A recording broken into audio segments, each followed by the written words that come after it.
I don't know if this is just me, but I had always felt that in the public mind, World War I feels far more distant and far less impactful in contrast to World War II.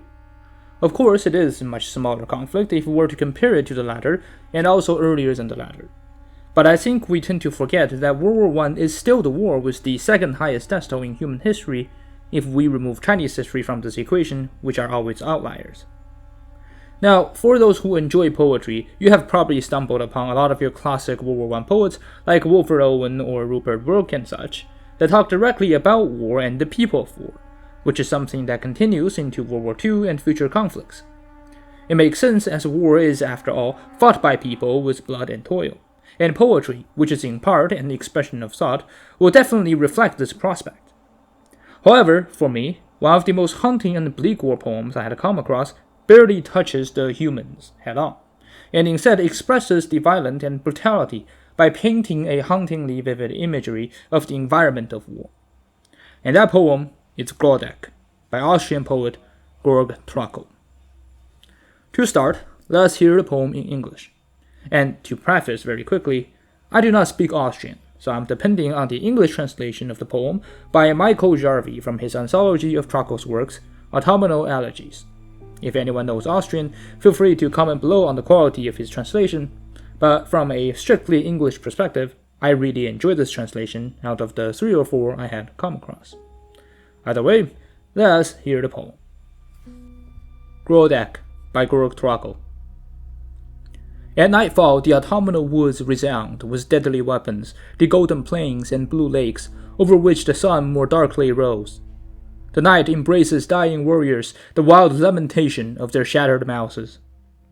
But quietly in the pasture land, red clouds, the locusts of an angry god, gather up the spilt blood, lunar coolness. All roads disgorge in black decay. Beneath the golden boughs of night and stars, the sister's shadow sways through the silent grove to greet the hero's shades, the bleeding heads. And softly the dark autumnal flutes sound in the reeds. O prouder grief, you brazen altars, today the soul's hot flame is fed by a greater pain. The unborn grandsons. This poem was conceived in the final weeks of Trakl's life, following his direct experience of the catastrophic Battle of Grodek, fought in September 1914 in Galicia, modern-day Ukraine. This battle was part of the larger Eastern Front conflict, where the Austro-Hungarian forces suffered devastating losses against the Russian army, and as a medical officer of the Austro-Hungarian forces, Trakl was assigned to care for the wounded, where he bore witness to the unspeakable horrors of modern warfare. Scenes of mass death, suffering, and destruction which profoundly affected his already fragile psychological state from various extreme familial and personal conflicts at the time.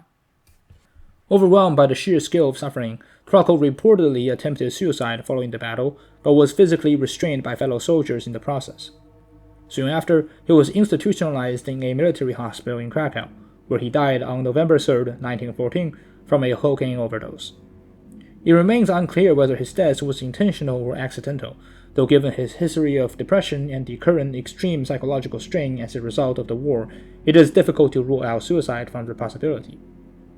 It is under these conditions, whether during his hospitalization or shortly before his mental breakdown, that Grodek was written, and is as such often considered his final poem. One of Grodek's most striking aspects is its merging of natural beauty with images of death and destruction. The poem starts with this beautiful autumnal landscape that was marred by war's violence, with its stark juxtaposition between the verbiages of autumnal woods and golden plains and blue lakes, in contrast with the deadly weapons.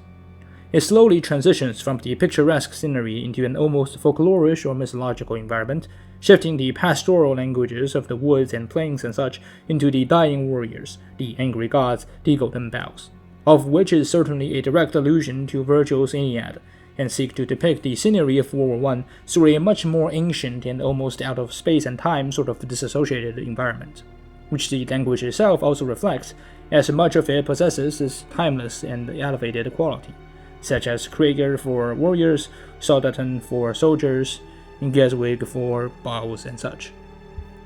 The Aeneid is especially interesting, as the golden bough within Grodek was the key to the underworld within the epic, and as such, Trakl is effectively equating the World War I world as a state of purgatory, where the soldiers and the people are living in a state of after living and before death, neither having reached the point of death while also not being within the realm of living.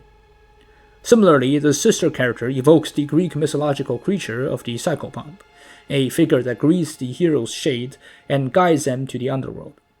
It could both be referring to her leading the dead soldiers to the world beyond as their physical state remains on this planet, or instead, if Trakl is equating the present world and battlefield to a type of hell, this sister that greets the hero's shades, the bleeding heads, is a metaphor of soldiers sent to the front line on their way to the underworld. The Aeneid also points to the almost pagan feel of the poem when it refers to the quote-unquote angry god, the unknowing, all-powerful, and incomprehensive entity that seems to be driving this bloody sacrifice at the brazen altars within the silent grove. That war is almost this cosmic inevitability, this angry god which humans has no influence over.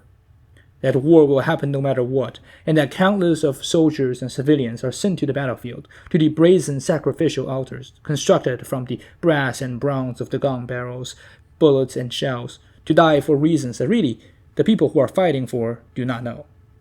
It is similar to the Greek myths they allude to with the golden bells and heroes, that they are in a story constructed by gods, that they believe they have their own agency and heroism, when in reality they are only a plaything of a power that they have no control over. This poem also avoids the use of pronouns in relation to the speaker, which would be Trakl himself, as he went through the battle that gave the name of the poem, Grodek. It is impersonal in that it does not speak on directly about the emotional or mental state of the speaker from the first person, but the readers can absolutely tell and hear the dreadfulness and bleakness of the environment and the poet's own mental state simply by the poem's diction and what the poet chooses to see and chooses to symbolize. It is the 意境 idea I spoke of in my previous video, this concept of using the environment or scenery to bring forth the emotional state of the speaker, and as such inviting the readers into seeing and feeling the world from the perspective of the poet themselves, rather than stating these elements directly. This is perhaps the best example of this style of writing within a non-Chinese context that I could think of. The most dreadful and impactful line of the Grodek, however, I think, lies in its final lines.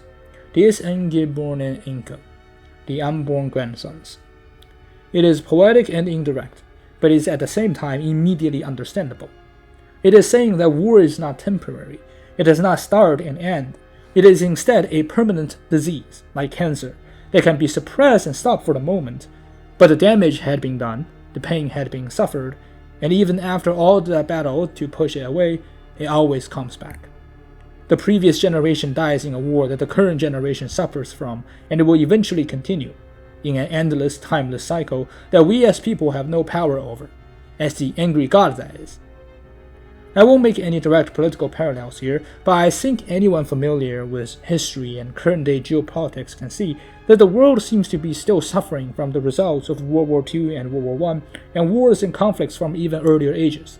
That those specific battles and wars may have ended, but the consequences of history, which is built on the bodies of soldiers and civilians, does not end, nor will it ever end. This also leads to a much broader existential or nihilistic question of the following. If history is a continuum of destruction, where war consumes not just the living but the yet-to-be-born, the unborn grandsons, then what meaning can be found in human civilization at all? This poem gives no answer because the poet has no answer. I do not have such a nihilistic view in contrast to Trakl personally, but I definitely understand the perspective he has in the argument he's making within Grodek, especially under the political and social circumstances of the time. Grodek reflects the disillusionment that many felt towards World War I, a war that was far from being the quote, war to end all wars, as it revealed the terrifying efficiency of industrialized slaughter and mass killing in the name of heroism and glory. Trakl's vision within the poem, in many ways, foreshadows the 20th century's further descent into global conflict, which as we know now is perhaps a little bit too close to the truth. But it isn't just a World War I poem. It is a poem on the nature of war, and the nature of its cyclical features, the nature of its endless sufferings, and the nature of the ununderstandable violence of it all, and it is as such one of the bleakest poems in history. Thank you so much for watching. I have a literary Discord server if you all want to discuss literature with me, and also a classical music Discord server if you're interested. I am Z, and once again, thank you for watching.